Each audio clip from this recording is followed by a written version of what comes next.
Une Ferrari est toujours exceptionnelle. Au volant ou à l'arrêt. Très peu de voitures provoquent ces réactions. Désir, sourire, pour les hommes et les femmes, une attirance universelle que cette Ferrari California doit à beaucoup de choses, mais avant tout à sa ligne, c'est-à-dire à Pininfarina.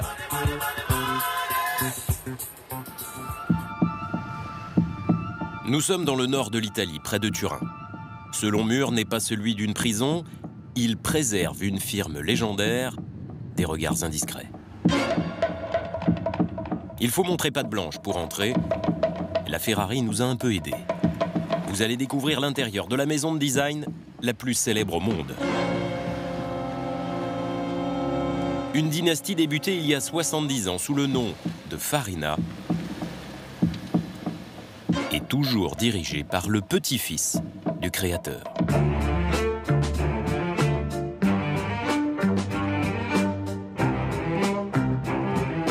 C'est la Pininfarina, c'est l'usine de design, d'ingénierie, c'est la collection, c'est l'histoire, c'est le présent, c'est le futur, c'est tout. Dès l'entrée, le buste du grand-père Battista Farina rappelle le caractère familial de l'entreprise. C'est lui qu'on appelait Pinin, le petit. Lui qui a créé la société en 1930, lui qui a donné son nom et son surnom, Pininfarina. C'est un carrossier reconnu avant-guerre, mais son premier chef-d'œuvre date de 1947. La 6 Italia 202 va devenir une icône grâce à des proportions parfaites, à tel point que le musée d'art moderne de New York, le MoMA, va l'exposer comme œuvre d'art permanente. C'est la seule automobile qui est dans le MoMA.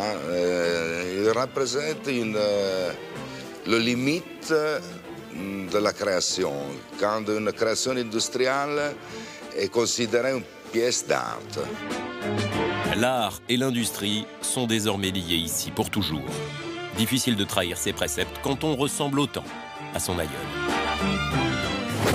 Les années 50 marquent le début de la collaboration la plus célèbre et prolifique. Pininfarina dessinera presque toutes les Ferrari et c'est Sergio, le fils, qui s'en chargera. Ces voitures sont parmi les plus chères, les plus rares, les plus désirables. Les 250, la P4 du Mans, la Daytona, la 308 de Magnum, la Testarossa de Miami Vice ou la F40, ultra exclusive.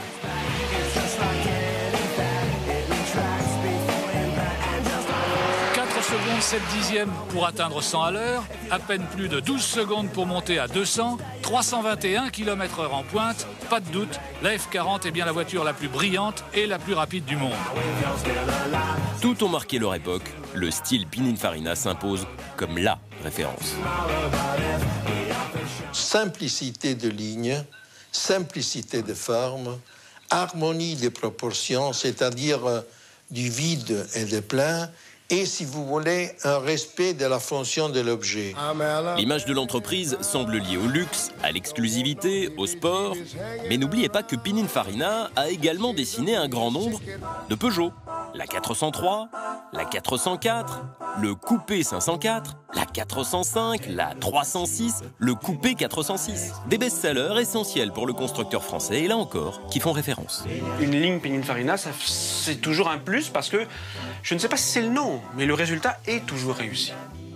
De nombreux constructeurs ont fait appel à Pininfarina. Ferrari, Peugeot, Lancia, Alfa, General Motors.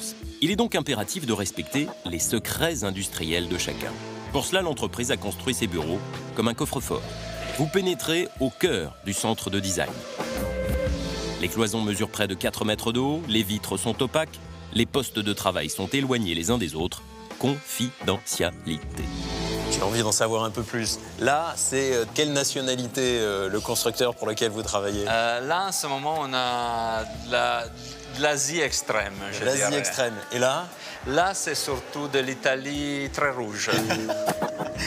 Mais Pininfarina travaille aussi sur ses propres concept cars. Et dans ce cas, les designers se retrouvent ici, crayon en main, pour échanger leurs idées. Et regardez bien le modèle étudié, vous le connaissez sûrement. On va peut-être faire évoluer un peu l'objet pour le rendre encore plus faisable et réaliste dans l'éventualité de construire une mini-série peut-être de 5 ou 6 exemplaires. Ça veut dire que la Sergio qu'on a vue à Genève a une chance peut-être de se retrouver dans les rues. C'est bien ce qu'on rêve, ce qu'on souhaite. C'est un scoop. La Sergio, c'est l'une des vedettes du Salon de Genève de mars dernier. Un coupé Ferrari qui retrouve les plus belles courbes de l'entreprise. Et il ne manque pas grand-chose avant une version de série. Ici, on est plein d'espoir à l'idée de la produire. Ah, ça change de la Ferrari, hein. C'est aussi ça, Pininfarina, c'est les voitures électriques. Le centre de design livre des modèles électriques clés en main. Alors, c'est pour quel constructeur celui-là? Eh ben, on verra bien. Par exemple, c'est ici que Bolloré est venu commander sa Blue Car. Oui, la Blue Car, la voiture de l'Autolib à Paris.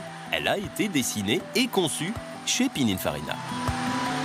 C'était extrêmement important pour nous d'avoir une caution et de pouvoir avoir un designer qui a travaillé pour les plus grands, qui a travaillé pour Ferrari, pour Peugeot, et pour qu'il puisse nous apporter son expertise en termes de design pour construire et nous aider à fabriquer ces voitures électriques. S'allier à Pininfarina est un gage de prestige et de succès. D'autres marques l'ont compris et pas que dans l'automobile. Machine à café, chaussures de ski, brosse à dents, flacons de parfum, casque et même torche olympique. Ben oui, Turin a accueilli les Jeux Olympiques d'hiver en 2006. Pininfarina se devait d'y participer. C'est le symbole, je pense, le symbole de Turin, le symbole du style italien, du design italien. Le patron veut même nous montrer ses plus grandes fiertés dans la ville, sa ville de Turin. Il nous emmène au pied du stade olympique où Pininfarina a construit le brasier des JO, cette flamme géante de presque 70 mètres de haut. Et ensuite, direction le nouveau stade de football de la Juventus, Pininfarina a dessiné tout l'intérieur. Le restaurant, les vestiaires et les gradins noirs et blancs aux couleurs du club avec un Michel Platini géant dessiné dans le stade. On est loin du monde automobile, mais on retrouve la sobriété typique de la marque. Formidable. Ouais, l'impression est formidable. Ouais. C'est d'ailleurs ça l'avenir de Pininfarina, devenir une marque à part entière qui fabriquera ses propres produits à 100%. Mais nous, à Automoto, c'est comme designer automobile, bien sûr, que Pininfarina nous enthousiasme le plus, surtout quand c'est une Ferrari qui profite de son savoir-faire.